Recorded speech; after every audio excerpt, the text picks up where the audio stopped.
All right, I think most of you probably know something about me now. Software does lawn maintenance business management. So we do routing, scheduling, billing, accounts receivable, job costing. We've sold about 14,000 copies of our software. Of that, I imagine between 8,000 and 10,000 companies use it on a daily basis. We'll be looking at a couple of the reports that it does. How many people here have ever mowed grass to make any kind of money, like you did allowance money or whatever, okay? Yeah.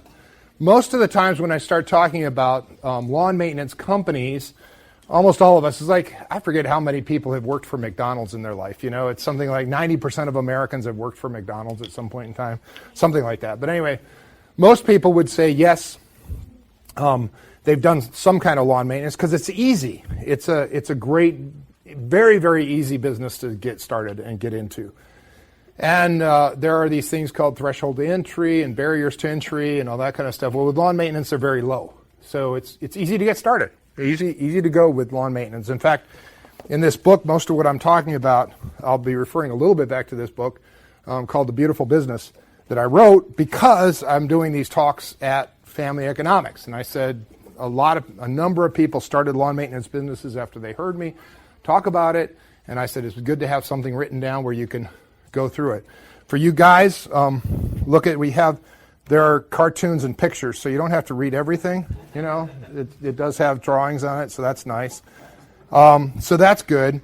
The other thing it has, I have a chapter in here. I don't know if I can find it right away, but everything from, it's like what equipment should I use, so I have pictures of different types of equipment and where you can get them. If any of you, I was talking to you, James, about GIE. If you're at all interested in this, you should mark on your calendars, go look for the Green Industry Expo, which happens in Louisville, Kentucky, every October. It's great. If you're at all interested in this kind of business, you got to go. You got to go. They have fairgrounds right across from the convention center. So inside the convention center, you've got all these booths. I'll be there. We have a small booth that we set up for our companies. And then across is the fairgrounds where they set up all this equipment, and you can go try it out. So they've got lawnmower races. They've got, you can get on a backhoe. You've got bulldozers. You've got just every kind of piece of equipment. I mean, it's so noisy. There's so much gas and pollution going out there. It's great. You'll love it. If you like the brim, brim, brim, you know. What's it called again? Green Industry Expo, GIE, they call it. And it's in Louisville, Kentucky, and it's in October. It's towards the end of October every year. And you really need to go there if you're at all interested in this kind of thing. And it's right here. I mean, Louisville, Kentucky. I drove through Louisville to get here from Tennessee. So, business in a box: how to start, run, and succeed in lawn maintenance. Okay, first off, why lawn maintenance? Well, here's the idea. First off, it's easy to start. Superbly easy. Most of you guys already told me that you mowed grass and got paid for it. So, and that's the grass, the green kind that we use, not the kind you smoke. Okay, so it's easy to start. It's easy to run. Wrong joke in this crowd. Okay. It's easy to start. It's easy to run, and it's easy to succeed in. Now you say, yeah, right, that's not the way it was for me when I tried it. Well, maybe so. I have the advantage. This is my history of why I'm in lawn maintenance right now. I have 2 lawn maintenance companies. One of them's just starting up in Tennessee. The other one's doing very well in Maryland and has been going for a number of years. And we'll talk about that a little bit more. But I have the advantage in that when I'm writing business management software, the vice president for commercial products for Toro. Anybody heard about the company Toro? Yeah? The Toro company, TTC on the he came up to me a few years ago and he told me, he said, Dave, I think you know more about the landscape business than anybody in the world. And I sort of like, oh yeah, right. Why do you think that? And he said, because, and I like the Toro company. In fact, I like most of the companies that are in what we call the green industry. Because you know what, it's good people. You work with your hands and you can sweat and it's good people. And so it's like the modern day farmer. It's hard to do farming, but landscaping is easier to get into. But anyway, he said that. He said, because I write software that runs the business. It runs the business. Everything from customer acquisition to sales to costing to profitability to employees to productivity to all that kind of stuff all gets crunched through our software. And because of that, and because of the 14,000 companies that have used or are using our software, I get a lot of feedback. And people say, well, I want this, I want that. And then I can turn around and I can ask them why 3 times and say, why do you want this? And why is that important to you? And then once they give me that information, then I'm able to then see if that's a good idea or a bad idea. And I'm able to look at all these companies' P&Ls from all over the country. Everybody know what a P&L is? Profit and loss statement. And I'm able to pick the guys. There's some of these profit and loss statements that are so high, they astound me. And I'm like, what is right or what is wrong here? Sometimes there's a lot of things wrong. They're just not doing bookkeeping right. Sometimes, though, they've come up with a great idea. So what I do is after I get all those ideas, and I've been doing this for 30 years now, so after I get all those ideas, why not start a lawn maintenance company and use all the best ideas and drop them in? Start going. That's way different than our friend James, right, who feels alone up there in northern Indiana, you said? Northern Indiana, running your landscape company, nobody wants to talk to you because nobody wants to give away their ideas to you. Everybody feels like they're in competition, blah, blah, blah, blah, blah. Okay?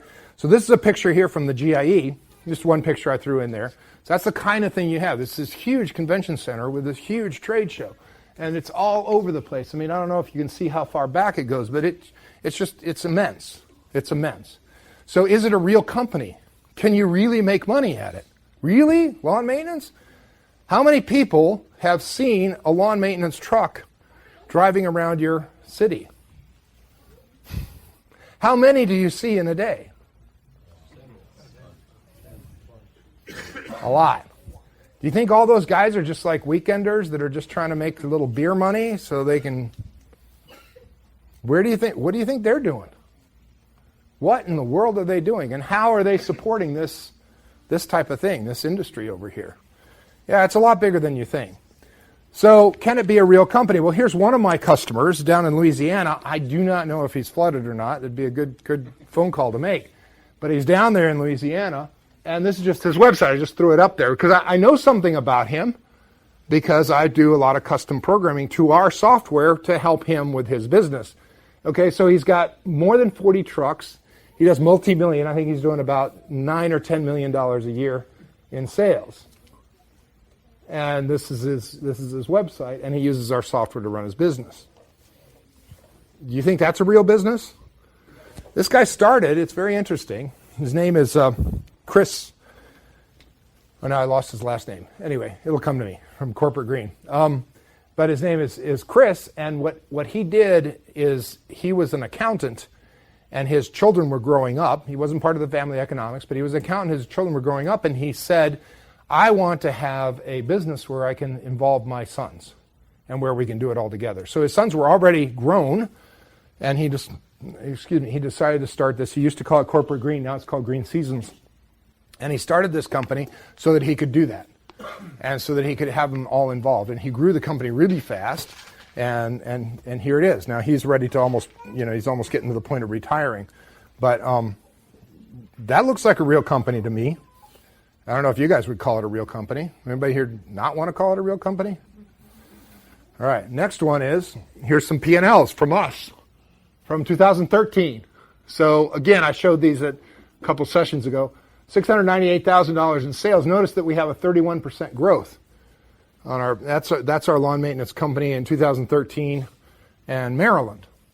So if we look at the bottom part and we start seeing where the benefits are, the general manager, salary, bonus, etc.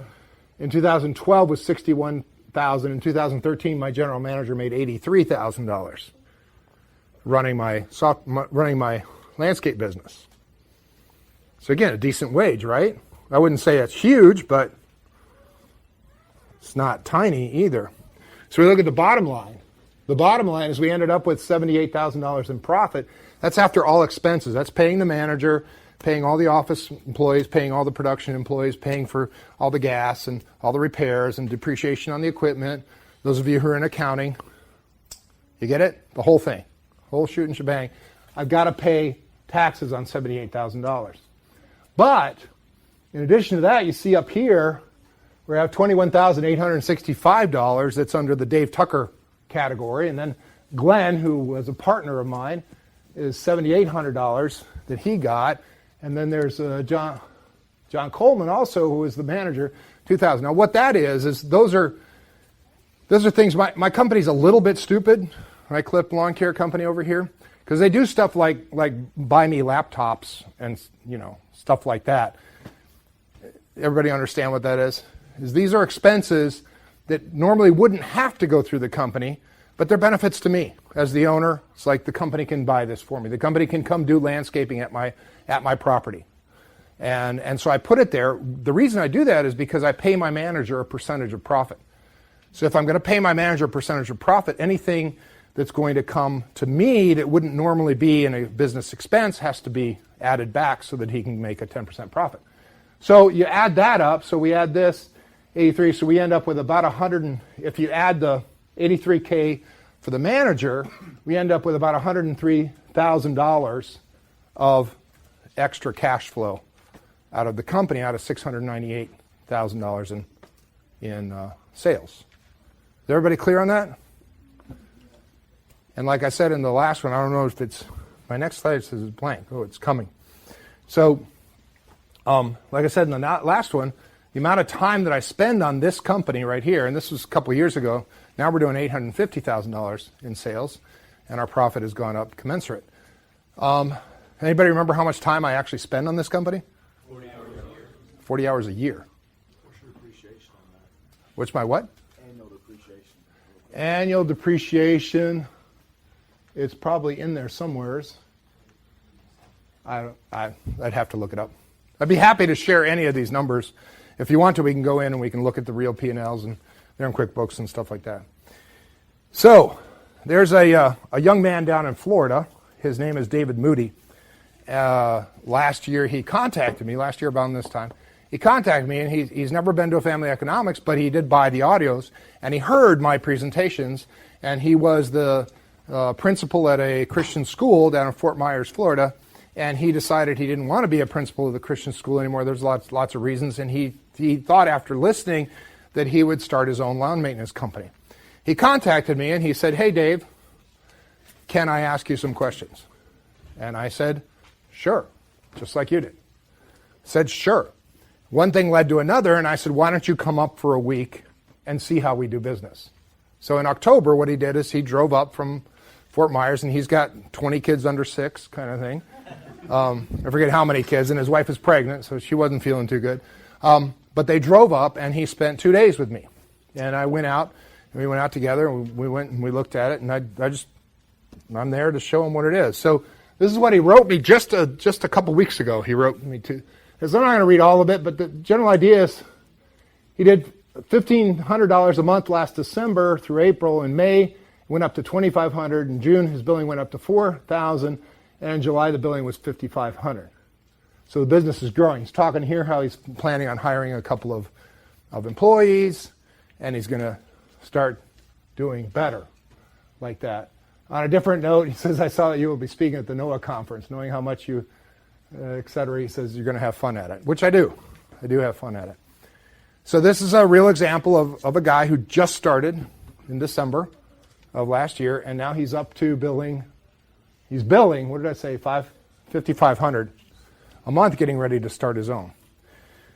So my question is, when you get into this kind of thing, do you have a business or do you have a job? Let's say you decide, okay, I want to start a lawn maintenance business. I want to get it going. Well, a lot of people, and if you read The E-Myth by Michael Gerber, I highly recommend it, that you read The E-Myth by Michael Gerber when you're thinking about running a business. Because what happens, the E-Myth, the reason we call it E-Myth is entrepreneurial myth. And the entrepreneurial myth is the plumber who goes in there and he's fixing Mrs. Smith's pipes, and then he charges $120 to do it, and he says to himself, "Why can't I do this myself and keep the $120 myself?" And it's true that he can, but he's speaking as a technician, not as an entrepreneur.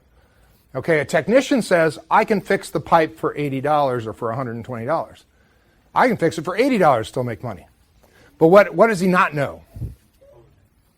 Overhead. He doesn't know overhead. He doesn't know a whole lot of stuff. He doesn't know how to get new customers. He doesn't know he doesn't have a truck. He doesn't know how to do all this stuff that's involved in a business. And the E-Myth talks about that. And in the E-Myth, it talks about how the E-Myth, what you're trying to do in your business is create this black box that just makes money. So what I usually do, we have conferences for my own customers, which are all most of them are landscape. 99% of them are landscapers. There's also the dog poop picker-uppers and the window washers and other people that use our software, and they come. There's a pool service company up in New York that uses our software.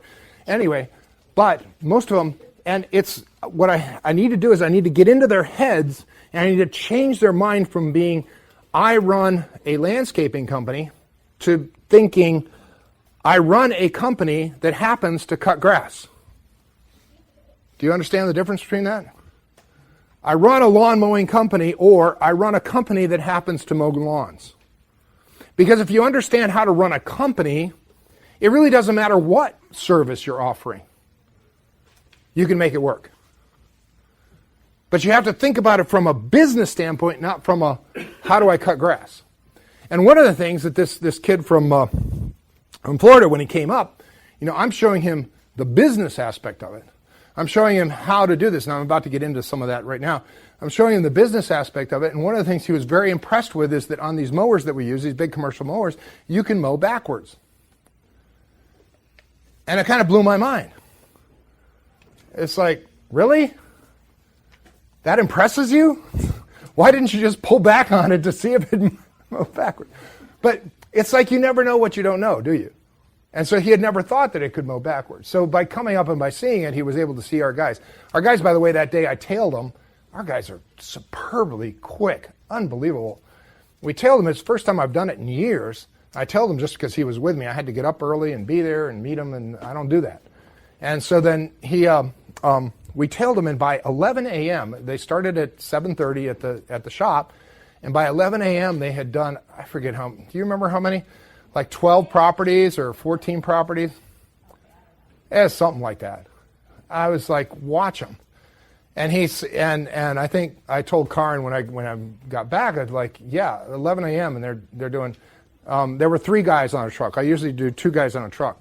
I don't do 3. 3, you waste some man hours. So, but Karin said, oh, they were probably going fast because you were watching them. I said, no, they're going slow because I was watching them.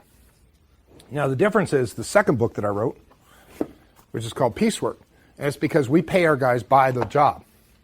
I pay them to get it done. Every property is rated as so many minutes, and they get that times whatever their hourly rate is. It doesn't matter how long they take. So they come up with new ways of getting the job done and getting it done better and all that kind of stuff. You understand what I'm doing? I'm creating this system, the system where I'm not involved. So do I care if they stop at 7-Eleven? No. Do I care what time they get out in the morning? No. Are they going to make decisions? Yes. So we'll talk about some of those things. So do you have a business or a job? Meaning this. Meaning that if you're that technician that can fix those pipes for $80 and you're happy doing that the rest of your life, you have a job. Now, it might be a lucrative job, it might be a good job, but it's just a job. If you're going to create that business, that's going to be that black box.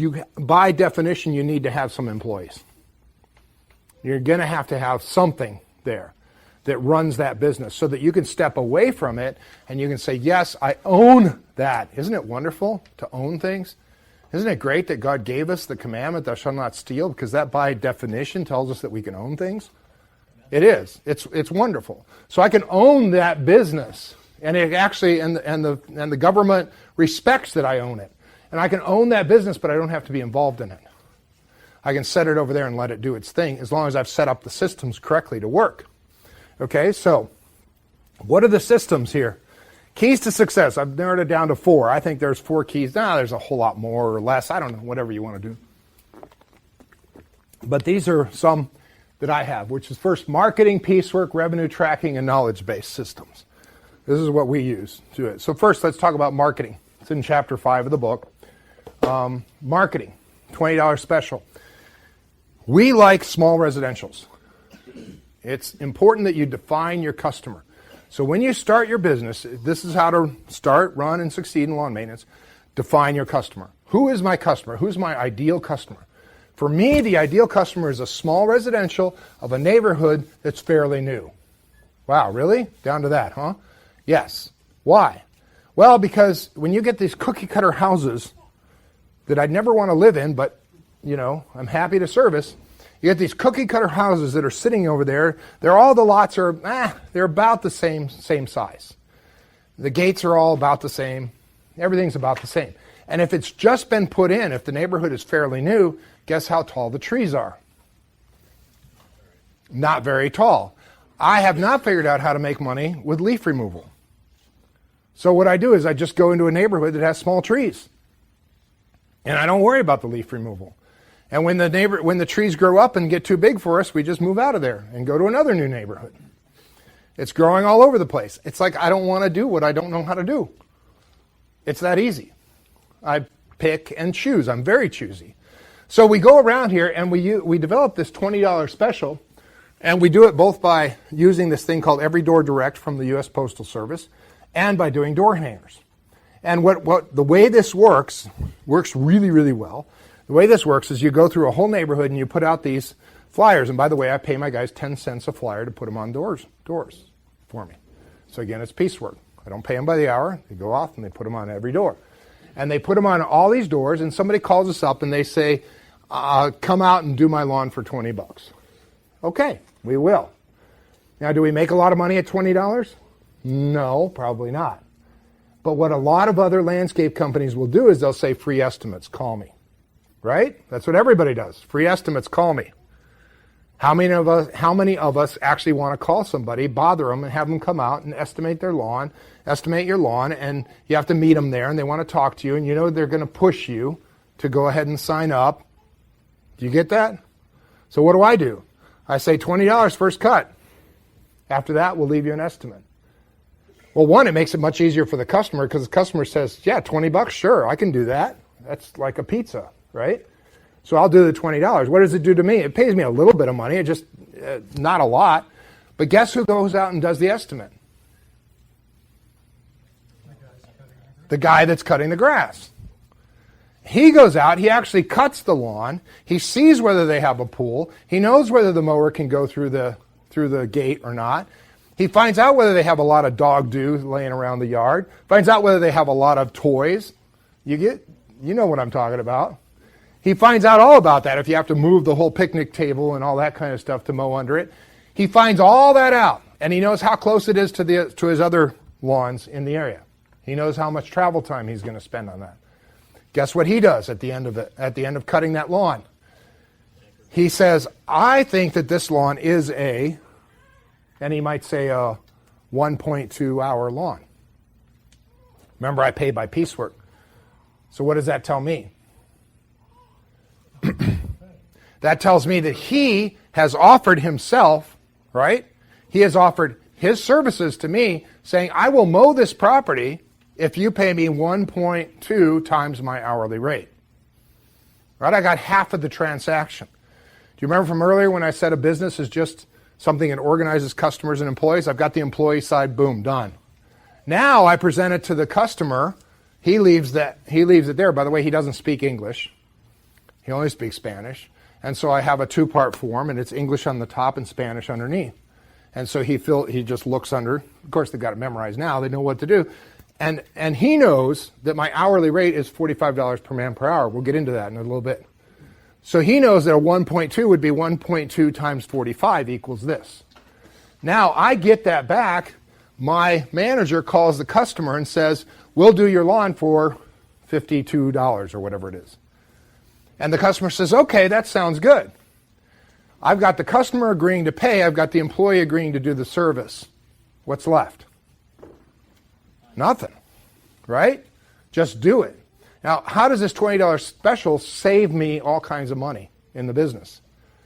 Because I don't have somebody in a little pickup driving around the county, going around trying to measure everything, and then I don't have employees that are mad later on because they forgot to measure the gate, or they forgot to do this, or they forgot to do that. I've got the very guy who's going to do the job, already did the job once. The customer saw what was done. He's satisfied with the quality. Do you see how many things I've just avoided? I just cut everything out of here. And it's much easier for the customer to call up and say, hey, do a $20 special for me, than it is for them to call us and say, set up an appointment, come out and see me, and talk to me about it, and it's just done. This has been really good. Again, it's in the book. This has been so helpful. Second thing that I do, second key to success is piecework. I already told you a little bit about it. Okay, what is piecework? How does piecework help me? Piecework, the employee gets paid for what he does. How does that help me? What does that do for my management? I've had business owners call me about my software and say, why can't we have a GPS on the truck so I know exactly where my employees are, and so I know when they stopped at a 7-Eleven, so I know when they've done this and when they've done that. And I'm like, you're wrong. You're trying to babysit your employees, and the reason you're babysitting your employees is because you're paying them to live. You're paying them by the hour. As long as they can keep their heart pumping for 60 minutes, they're going to get $15. And the employee says, hey, the longer I take, what? The more money I make. And if I can push it over 40 hours, then what? Ooh, I get time and a half. We are actually rewarding the employee. We're saying if you take longer, you'll make more money. Oh, but hurry up. That's like driving a car with the front wheels like this. It doesn't work. So what piecework does is it pulls the employee over to my side and says, you know what, let's just go out and knock them out. What do you think? Let's get it done. And you're going to get paid a lot. And you'll see some of those numbers in a bit here. So piecework just changes everything. It makes my employees makes them my partners. We have two guys here pulling on the same side of the rope instead of pulling against. Win, win, win, win, win, win, win. So the other one is revenue tracking, which we're going to talk to. Who pays me the most per hour? This is the most important thing. What time do I stop here? 2:30, I think? 3:30. Oh, 3:30, right. Well, it's 2:30 Central Time. I'm always right? All right. So revenue tracking, who pays me the most per hour? I'm just going to go through this. Follow me through there, because this is where the big profitability happens in a company. Is everybody with me so far? Yep. Okay? You don't need me to tell you that you can actually mow grass going backwards, right? You understand? I'm not telling you how to mow grass. That's not my thing. You will learn. Actually, you don't need to learn how to mow grass, because all you need to do is hire people and they will figure out how to mow grass. Particularly if you pay them piecework, they're going to figure it out, and they're going to figure out the best and fastest way to do it. Did I tell you that one of the chapters in here is what if I don't drive? Yeah, I got a chapter in here. What if I can't drive? It's for you young guys. Get going. Start on this business. This is a great business. So revenue tracking, who pays you the most? Revenue tracking is knowing which jobs produce the most per hour. Some people might call it job costing. I call it revenue tracking because it's the sales side more than it is the costing side. Costing side, when you're in maintenance, when you're doing lawn maintenance, costing is about the same. It's like I can run your gas, your variable. Anybody know the difference between variable costs, fixed costs? Yeah? Yeah. I see you, Fred. You're right with me. You must know accounting, right? Enough. Okay. So there you go. So what's the only unrenewable resource in the world? Time. Why? Once it's gone, it's gone. I'm looking at my watch. I can talk about Central Time, but the bottom line is we're losing it here. And you all, I feel highly privileged, you all have taken the time to actually sit in these chairs and listen to me for an hour. I have just used up, when we're done with this, I've used up an hour of your life. And that's an awesome responsibility. Anybody heard that song about I just wasted 10 seconds of your life? No, nobody's heard that. Okay, anyway. So what are you selling? Let's say you are in lawn maintenance. What are you selling? Time and expertise. Our byline for our lawn maintenance companies is get your weekends back. That's what we sell. We don't sell cut grass. We don't sell anything. We sell your weekends.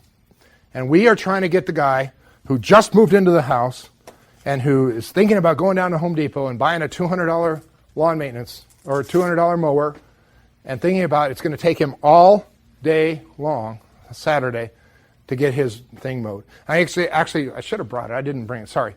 I have a cartoon strip where it shows the guy at 9 a.m. getting the mower out and at 10 a.m. trying to put gas in it and 11 a.m. Spilling oil on the garage floor and it takes him till like 3 p.m. to get his.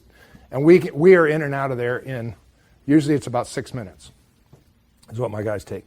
So what are you selling? You're selling time and expertise. We're giving them their time back. We're giving them their weekend. What is the biggest problem in the service industry? It's labor, if you don't know it. Right? So good quality labor is very scarce, right? Can't find good help. Well, I would propose that one thing is you're not looking right because you're probably paying by the hour, and you're not going to find good help by the hour. Even if it is good help, it's not going to be good help because you're working against yourself. It's like, that's stupid. Sorry if I used the wrong word. Kids, don't use that word. Your parents don't let you. Okay, we're in a Christian context. It's foolish. That's better, right? Labor equals time. So what are your limits? Yearly man hours is employees times hours times weeks worked per year. Everybody get that? Let's look at that. Okay, here it is. Let's say I have 8 employees, 8 production employees. Let's say they work 40 hours, and let's say they work 45 weeks a year. Okay, probably should work 50 hours, but let's just for the sake of, this is math, okay? Math. It's fun. Math is fun. When you do it like this, it's fun. When they open the Abeka math book and they say, find X, you're like, ugh, that's not fun. This is fun, okay? So I have 14,400 hours. Does everybody understand that? That's what I have to sell. That's what I have to sell because I said the scarcest resource I have is what? Time and labor. Time equals labor. So I have 14,400 hours to sell. Imagine me going downtown, where are we? Cincinnati. Imagine me going downtown to Cincinnati with a big jar of pretzels, and I'm going to sell those pretzels. How can I make the most money possible on selling those pretzels? Sell them all at a penny a piece? Ooh, you're missing one side of the equation, aren't you? Sell them all at what? One time, yeah, but at the highest price the market will bear. Are you with me? Yep.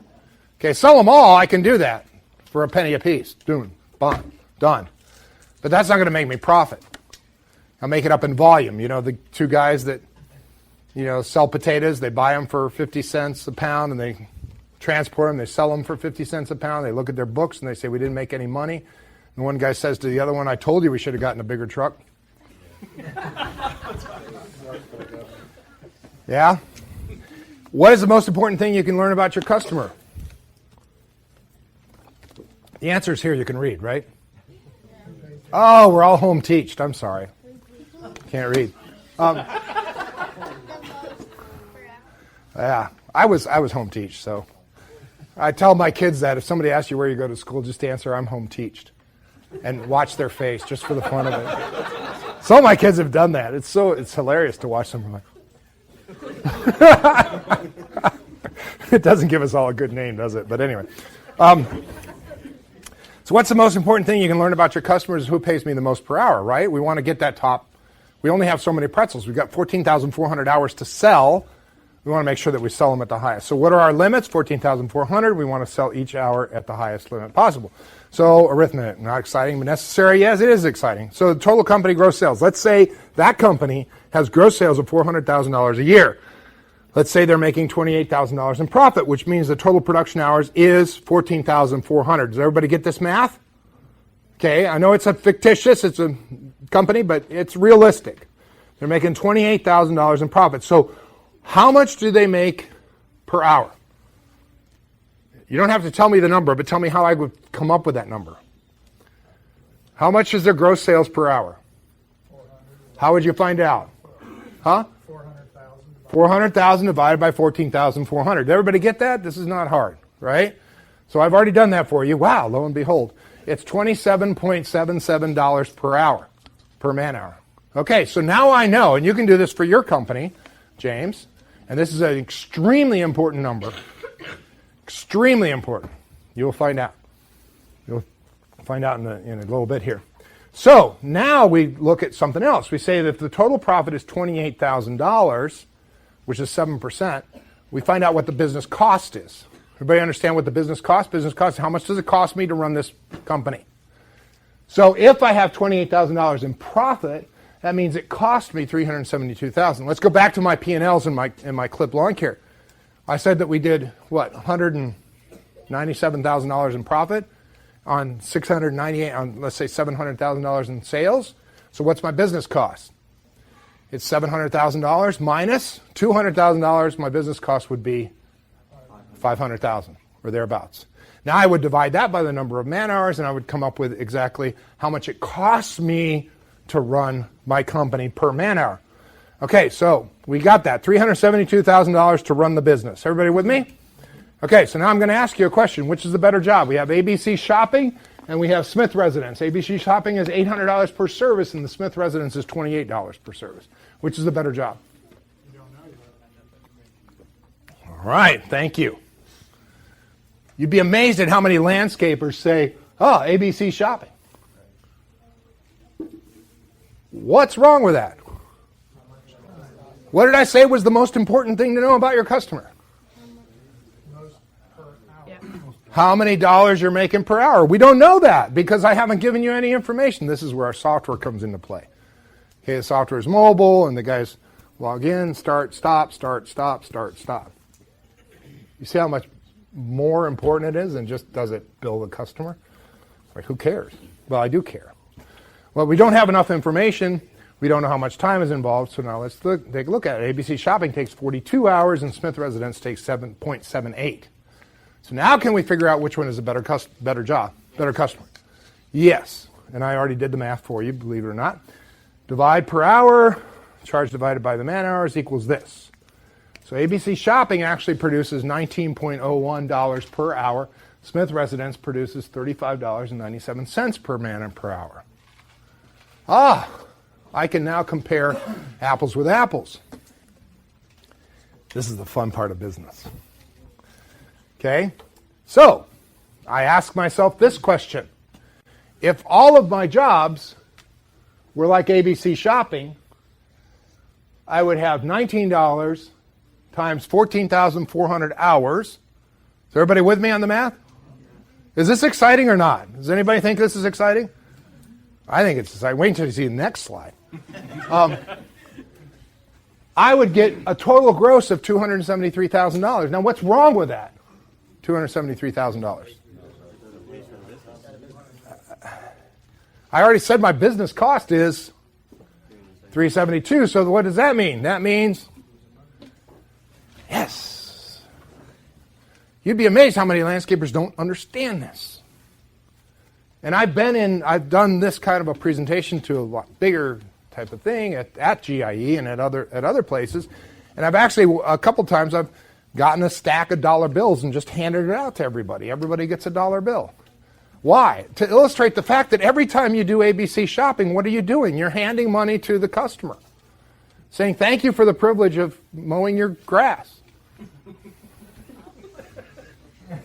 If you don't understand that that's not business, that's charity work. Okay, now here's where it gets exciting. Assuming my costs will be the same per hour, which they are, pretty much. If all my jobs were like Smith, I'd have $35.97 times 14,000. I'd end up with $575,000 in gross sales. Everybody see that? Now, what's the profit? Do you see the difference between those two things? You know why a lot of landscapers just struggle and go year after year after year and try to make it and don't really make it? And some other ones, like Clip Lawn Care, are pulling down 27% profit at the end of the year. I'm not bilking anybody. What I'm doing is I'm finding the customer that values our service most. And I'm just paying attention to them. And I'm ignoring everything else. And that's why I love small residential. Most landscapers want commercial. They're all about commercial. They're all about commercial. Why? Because I can send 4 guys there and they're there all day long. Little bookwork, hardly anything that you have to do with that. And you bill the customer, it feels really good to bill them $5,000 a month or something like that. But what you don't understand is you're a Walmart. You're buying the product at 10 cents and you're selling it for 11. And sometimes you're buying it at 10 and selling it for 9. And that hurts. Like, why are you doing this? So if you can't answer this next question, just leave. You guys ready? All right, here it goes.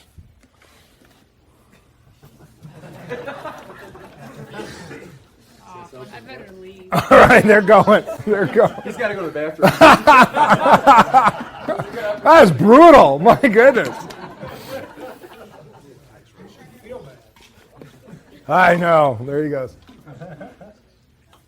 Need I say more? Yes. So what would you try to do with this company? What would you do? Once you had these numbers in hand, what would you be able to do with this company? Pour more money into it. Expand it. Expand it? Duplicate it? Duplicate, yes. Duplicate what, though? There you go. I don't have time to go into it, but I have a whole part of this presentation which is all about two guys come together, they're doing $1 million in business, and one of them says, I'm going to make more profit by expanding my business, getting another 100 customers. The other guy says, I'm just going to do job costing, I'm going to figure out who my good guys are, and I'm going to drop the ABC shopping. Just drop them. Just get rid of them. Why am I even doing them? And the difference is astounding. The difference. So, what is the most important thing you can know about your customers is who pays me the most per hour. So every year, what we do in CLIP, and again, I didn't put all this stuff in it because I'm going to run out of time, and I want to leave a little bit of time for questions and answers. But what we do in CLIP is CLIP can give you this report, and it can give you a report on every single customer and how much you're making per man per hour on that property for the whole year. And on top of that, it sorts them. It sorts them by the lowest dollars per hour to the highest dollars per hour. So I get this massive, we mow 850 lawns per week in Maryland. Okay, 850 lawns per week we mow. And I get this massive printout that's like that thick that has every service, every time, for every customer. And it's sorted by the lowest dollars per hour to the highest dollars per hour. What do you think I do with that report? Anybody, tell me what I'm going to do with that report. What am I going to do? Take out the low ones. Take out the low ones. What I'm going to do is I'm going to put it on this table, and I'm going to put my thumb in somewheres, and I'm going to pull it over like that, and I'm going to decide what my dollars per hour need to be this year. And this year, we decided we would go from, we had been at 45, we decided we'd go up to 47. So what I did is I found the place where we go $47 per hour, and I pulled over everything over here. It actually wasn't that thick. It was only about that thick because we've been doing this for years. Okay? And so what we did is we took all these customers and we raised their prices so that we would get the $47 per man per hour. And all these customers, the vast majority of our customers, we left alone. Because imagine, this is another big mistake that landscape companies do, is they send out a letter saying, hey, gas went up, our prices are going to go up by 5% this year. And when you say that, when you say our prices are going to go up by 5%, what you're really doing is you're sending out a letter out to everybody that says, please go out and get another bid from somebody else. And so all these customers do what we told them to do, and they find out that Joe down the street will do it for a lot less. Although they like our service and they like who we are, they're like, well, I'm going to have to try them anyway. And these customers over here, they say, you're still the cheapest guy in town, we'll keep you. And then you look at your P&Ls at the end of the year, you're like, why am I banging my head against the wall? And that's when you go out and you tell everybody you can't make money in lawn maintenance. It's impossible. Doesn't matter how much I raise my prices, I can't make money in lawn maintenance. Well, you can't make money at lawn maintenance because you don't have the information. You're not using it correctly. I'm telling you, you can. And I'm telling you that it's a sweet business when you get it going because you don't even have to pay attention to it. There's not much to it. You just let it run year after year after year. You hardly have to do anything to it. You create what I call, anybody? Beautiful business. A beautiful business. Okay. Is that rain? Sounds like rain. Well, that'd be nice. It's always good for us, isn't it? That's good for us. Unless it's like Louisiana, then it's... Well, still, there's lots of cleanup. Tons of cleanup to be done. All right. So now so does everybody understand how crucial this is? Do you understand it from a business standpoint? This is how you create a beautiful business. Okay, there's one missing element to this whole beautiful business thing. And that is that I told you I don't really want to be involved in the business. I want to create this black box and I want to leave it over there and I want to hire somebody to crank it so that the dollar bills keep coming out. Right? Where do I find somebody like that? Oh, funny you would ask.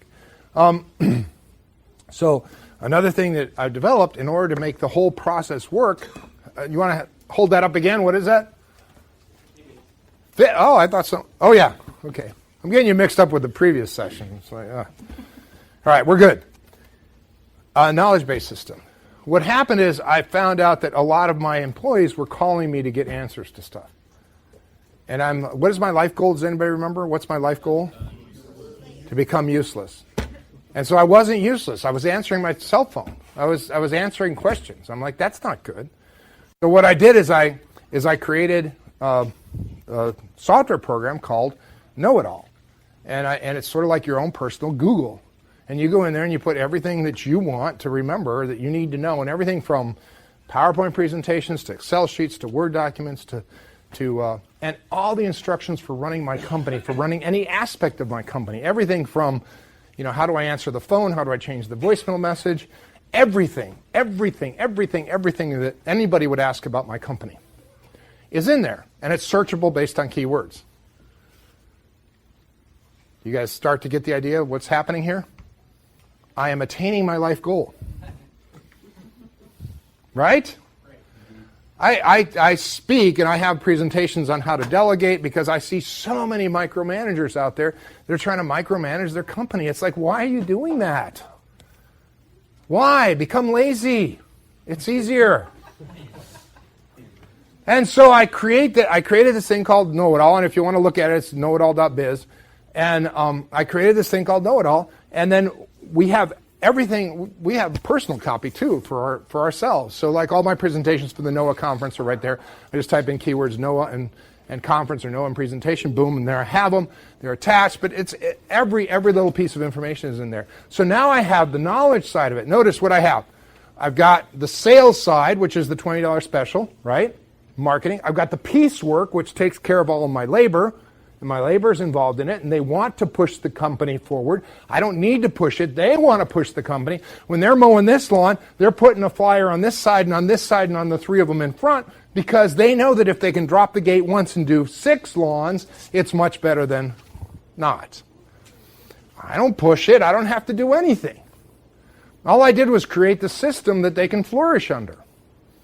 And then I have the job costing, which keeps track of which lawns, which customers pay me the most per hour, and that allows me to actually narrow down into this is the kind of customer I want to have, and here's how I want to have this customer. And then the last piece of this puzzle is I have a knowledge-based system that has everything you need to know to run my business. How many of you guys think that you could just drop into my office and start running my business for me?